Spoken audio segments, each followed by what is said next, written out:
barter, mainnet terlampir secara rinci. Dan ini akan menjadi kesempatan penting bagi semua pionir dari seluruh dunia untuk mengetahui lebih banyak tentang PaiChain Mall. Wow, keren. Dan info ya mudah-mudahan benar. Wacana bahwa tanggal 25 Agustus PaiChain Mall Indonesia akan mulai trading. Ya kalau kita dengar sih biasanya trading itu ya biasanya ya seperti itulah. Ya kurang lebih minggu depan guys, di ekosistem di dalam browser. Dan inilah peraturan-peraturan yang perlu dan harus diperhatikan. Simak baik-baik guys, kalau bisa ditulis karena ini juga materinya yang benar-benar oke banget gitu ya untuk disimak. Karena ya mengacu pada wacana 25 Agustus ini. Ada larangan di awal perdagangan. Sebelum penjual mulai terbiasa dengan prosedur PaiChain Mall dan tentunya yang berhubungan dengan tata cara transaksi antar negara ini akan dilarang atau masih belum bisa. Pionir hanya dapat membeli produk dari sesama negara pengguna itu sendiri. Dan untuk harga Pai sendiri, PaiChain Mall tidak berpartisipasi dalam trading.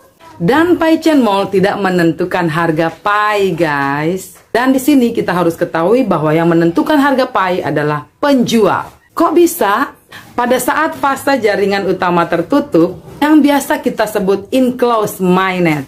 Di sini pionir dilarang keras untuk menukar PaiCoin dengan mata uang fiat. Dan tentunya mata uang yang terinskripsi di platform PaiChain Mall. Dan banyak sekali juga ya konten-konten yang dilarang seperti kekerasan, organisasi teroris, propaganda, senjata api, pornografi, obat-obatan terlarang, politik atau pembunuhan karakter, konten vulgar, dan banyak lagi yang dilarang karena bisa juga menyerang PaiChain Mall. Dan pastinya konten-konten yang dilarang tersebut menyesuaikan dengan peraturan dan hukum dari negara masing-masing. Ya kalau di negara Indonesia tahu sendiri lah ya. Jangan disamakan dengan peraturan yang di Amerika, di Vietnam, atau di China. Pasti beda.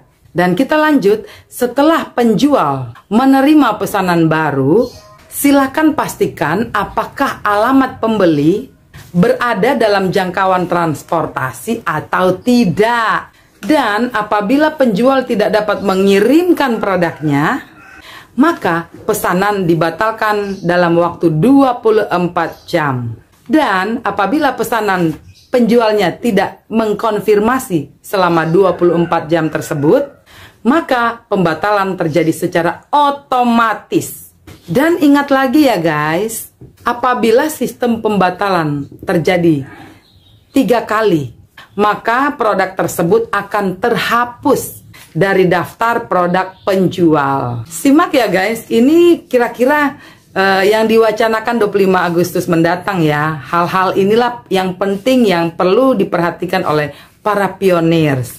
Jadi dicatat kalau mau dicatat, atau enggak diulang-ulang aja video ini supaya bisa lebih paham. Ya seperti saya ya, materi ini saya belajar 3 hari loh. 17, 18, 19, dan 20 ini saya posting. Luar biasa ya. Apabila penjual tidak mengirimkan pesanan, silakan konfirmasi dalam waktu 24 jam. Dan kemungkinan produk tersebut dalam waktu 72 jam disediakan nomor resi atau tracking number dari pengiriman tersebut. Biasanya sih itu yang dari luar-luar negeri ya. Tapi ya karena ini ada di materi ini ya wes, ikutin baik. Dan ingat, apabila pengiriman tidak dapat menggunakan jasa pengiriman, ya seperti merchandise virtual gitu ya, maka penjual memiliki opsi no need for delivery. Atau yang kayak tadi, tidak memerlukan jasa pengiriman. Dan kembali lagi, bila selama 72 jam, penjual tidak mengirimkan produknya, maka akan dibatalkan secara otomatis. Dan PaiCoin kita akan kembali ke wallet masing-masing.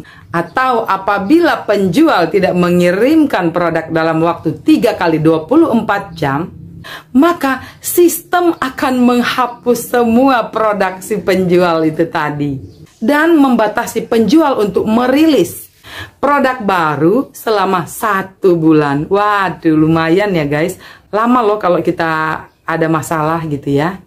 Kita masuk pada layanan purna jual. Penjual harus memberikan spesifikasi di deskripsi produk mengenai ketersediaan layanan purna jual yang tentunya yang bisa diberikan oleh penjual. Keren juga ya. Apabila pembeli menerima produk dan ternyata produk tersebut cacat atau kita bilang reject ya, maka pembeli bisa klaim, tentunya untuk melakukan pengembalian ya, atau bisa saja menukar produk sebelum pembeli mengkonfirmasikan penerimaan produk tersebut. Waduh, agak-agak ribet, tapi ya itulah prosedurnya ya. Dan di sini juga apabila pembeli menemukan ada masalah pada produk tersebut, setelah melakukan klaim pada tombol konfirmasi the receipt pada platform pembelian, nah di sini juga memerlukan ketegasan untuk penjual dan pembeli untuk menyelesaikan permasalahan mereka. Dan ketika pembeli sudah mengkonfirmasi produk layanan pesanan tersebut, maka transaksi tersebut akan terekam di blockchain Pi dan fungsi purna jual akan dibatalkan. Ya, kita masuk pada perencanaan distribusi transaksi Pi Chain Mall. 10% akan digunakan untuk mekanisme reward duta besar atau ambasador dan 20% akan digunakan untuk pusat operasi Pi Chain Mall di berbagai negara. 20% lagi digunakan untuk donasi bisnis Pi. Ya, contohnya untuk fee transaksi. 50% digunakan untuk operasional, platform, dan pemeliharaan server. Iya, pastinya lah dana terbesar ini pasti ada pada server. Soalnya gini, nanti kalau ada kesalahan server terus error, waduh, itu Pi kita kemana guys? Emang bisa dilacak gitu ya kalau servernya dierorkan? Ya, semoga tidak ya. Dan lanjut, setelah beroperasi secara resmi, maka kami akan membuat penyesuaian yang lebih sesuai dengan situasi yang sebenarnya. Dan fee transaksi ini tidak akan terpotong sebelum menentukan apa? Lihat ya, sebelum menentukan. Nah, simak lagi guys, agak seriusan dikit ini. Medali ambasador yang diberikan untuk hadiah oleh Pi Chain Mall kepada para pionir yang rajin, yang ulet, yang keren, yang pastinya mereka yang mendukung pembangunan atau jaringan ekologi Pi. Ambasador hanya akan menerima hadiah berupa komisi setelah pengguna yang diundang telah berhasil melakukan penjualan barang dan jasa. Ya fair lah, masa nganggur dikasih apresiasi gitu ya, nggak mungkin lah. Hadiah ambasador adalah 10% fee transaksi platform yang hanya setelah pengguna yang diundang selesai menjual barang dan jasa. Dan berikutnya ya, bahwasanya Pi Chain Mall adalah platform global. Kami telah mendirikan pusat operasi di beberapa regional agar dapat memberikan pelayanan lebih baik kepada semua pioneers. Dan kami juga akan memberikan pelayanan warehouse untuk pedagang profesional, tentunya di banyak regional untuk waktu yang akan datang. Dan simak lagi guys, setelah memasuki jaringan utama Mainnet, semua produk yang telah dirilis akan dihapus. Dan kami akan memberikan layanan pelanggan customer service 24 jam dalam 7 hari. Tentunya di platform Pi Chain Mall. Dan tentunya customer service berasal dari pusat operasi dari berbagai negara.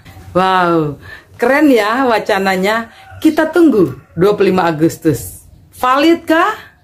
Ketemu lagi di video berikutnya. Dan salam cerdas, tetap semangat. Saya bisa, kamu bisa, kita bisa.